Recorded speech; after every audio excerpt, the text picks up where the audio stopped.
Sa halip na kilig, tila kaba ang hatid ng kiss cam moment na ito sa gitna ng Coldplay concert na ginanap sa Gillette Stadium sa Massachusetts, USA.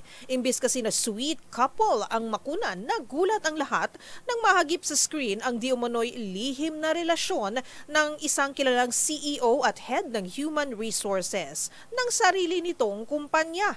Ang eksenang pinagpiestahan sa social media, alamin sa report ni Arnold Herrera. From concert vibes to corporate controversy real quick.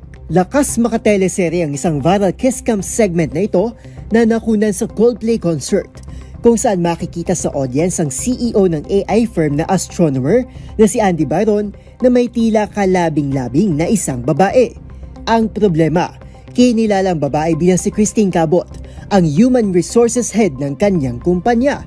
Ang mas malaking problema, may asawa na si Byron. Sa naturang video, makikitang nakangiti at sweet na magkayakap ang dalawa habang nakikisingalong sa Coldplay concert. Ngunit tila nagkabulagaan ng lahat nang bumungad ang kanilang muka sa Jumbotron, na mas lalo pang naging issue nang biglang tumalikod si Cabot at nagtago si Byron sa likod ng barrier. Yeah. Oh, look at these two. All right, come on. You're okay? Oh, what?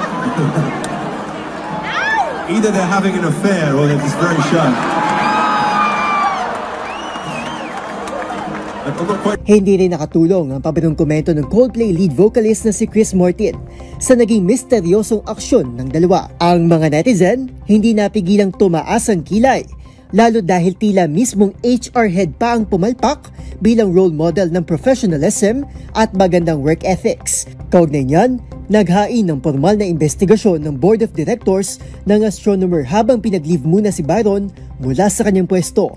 Kalaunay naghain na rin ng kanyang resignation si Byron habang mananatili namang interim CEO ang kanilang Chief Product Officer na si Pete DeJoy. Samantala, hindi rin nakaligtas sa ilang netizen ang tila raw pagbubura ni Megan Byron, asawa ni Andy, ng kanyang social media accounts. Nagdesisyon din ito na ituloy ang divorce at humingi ng sustento mula kay Andy. Muli rin itong ginamit ang kanyang maiden name na Meg Kerrigan. Para sa DZRH TV, ito si Arnold Herrera. Una sa Pilipinas, una sa Pilipino.